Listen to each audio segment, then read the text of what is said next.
Segregation in the American public school system. What is the historical context of segregation? Segregation in the American public school system has deep historical roots. After the Civil War, the Reconstruction period offered hope to African Americans to become first-class citizens.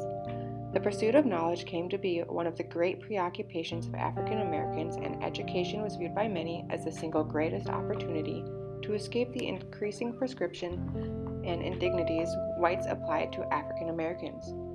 However, with the end of Reconstruction in the 1870s, many of the racist policies and ways of life reverted.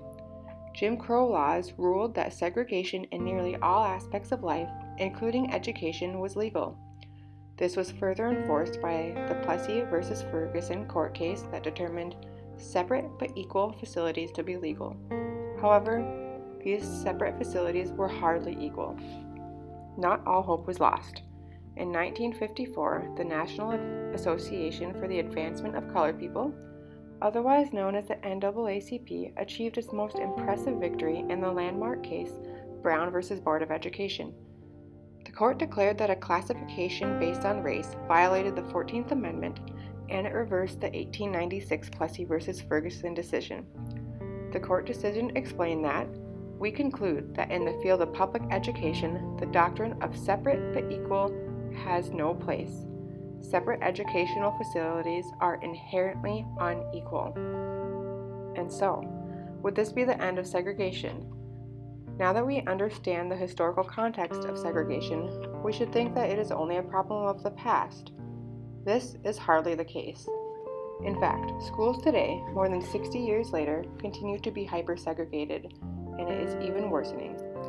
Herein lies the paradox of American public education. Schools were forbidden to segregate by race in 1954, but segregation continues today. How can this be? Part of it is that segregation was a deep-rooted part of social structure that could not simply be undone by the words of a law. So, how does segregation pervade schools in the United States today? At the dawn of the 21st century, education for African Americans is more segregated than it was in 1968.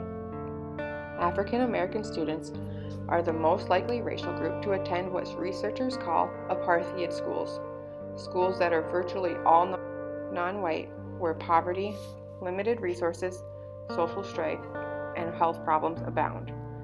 Whites are the most segregated group in the nation's public schools. Only 14% of white students attend multiracial schools. Latino students are the most segregated minority group in U.S. schools. They are segregated by race and poverty. Immigrant Latinos are also at risk of experiencing linguistic segregation. 3/4 of Asian Americans attend multiracial schools. Racial segregation in schools is strongly linked to segregation by class. Nearly 90% of intensely segregated Black and Latino schools are also schools where at least half of the student body is economically disadvantaged. Residential segregation also impacts schools. With the decrease in busing to achieve school integration and the overwhelming return to neighborhood schools, where people live matters. So how are segregated schools affected?